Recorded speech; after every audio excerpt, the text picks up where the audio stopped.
listen up to this. It is time to start thinking seriously about how much time your child spends using electronic devices. A new study shows that screen time for some children is soaring. Now, between 1997 and 2014, daily screen time for kids under the age of 2 has more than doubled from 1 hour, 19 minutes to a whopping 3 hours and 3 minutes. Now, surprisingly, most of it was spent in front of a TV, despite more devices being available. Now, Dr. Sanjay Gupta is live from CNN headquarters in Atlanta. He joins us now. Thank you for joining us, Sanjay. This is a concerning study, especially in regards to what it says about infants and screen time. You know, what does it say exactly? Yeah, I think that was the big headline, especially for infants from newborns to 2 years old. Seeing how their lives have changed, seeing how their screen time use has changed over this period of time, nearly 20 years, 1997 to 2014. Now, 2014, Kristie, was obviously 5 years ago, but the last year for which this sort of data was available. But you can look at some of the numbers here. Keep in mind, 97, you just had TVs, you had video games, you had computers, right? By 2014, the landscape completely changed, doubled among 0 to 2 years old. They have more screen time than kids who are older than them, kids who are 3 to 5. But as you mentioned, and I thought that was a really interesting sort of thing in the study as well, that the vast majority of those 3 hours is still television. 2.5 of the 3 hours is still television.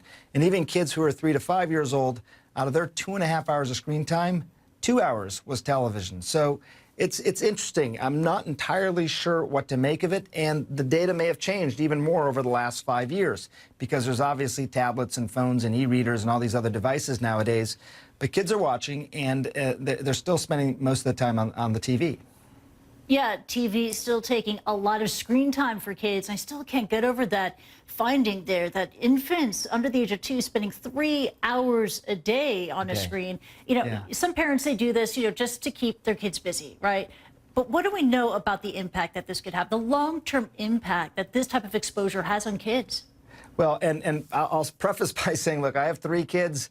Guilty as charged a bit when it comes to screen times and my kids.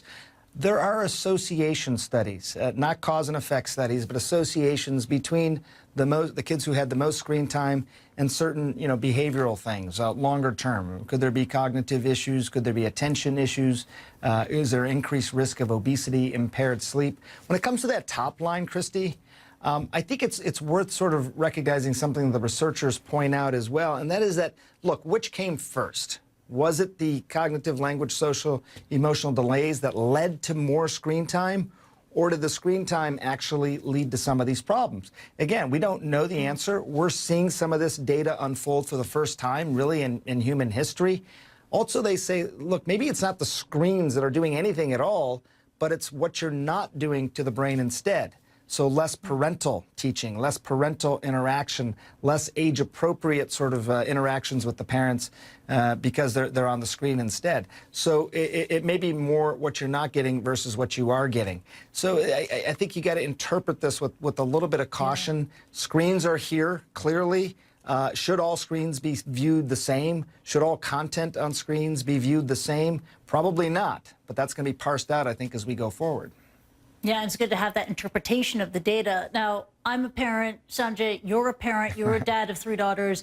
We know that you are very concerned about the issue of screen time, as many of our viewers out there are. What else have you learned about the topic from your reporting in the U.S. and around the world? I think what's really interesting is that you look at certain regions around the world where maybe they have even more screen time than what you're seeing in some of these numbers in the United States or North America. In Asia, for example, there's actually the screen time numbers are even higher there. And what you're seeing in certain places, like an eastern province in China recently, basically said, look, we are going to stop assigning so much homework that needs to be done on screens. We're going to limit the teaching within classrooms to 30% or so done on screens or on the computer or whatever.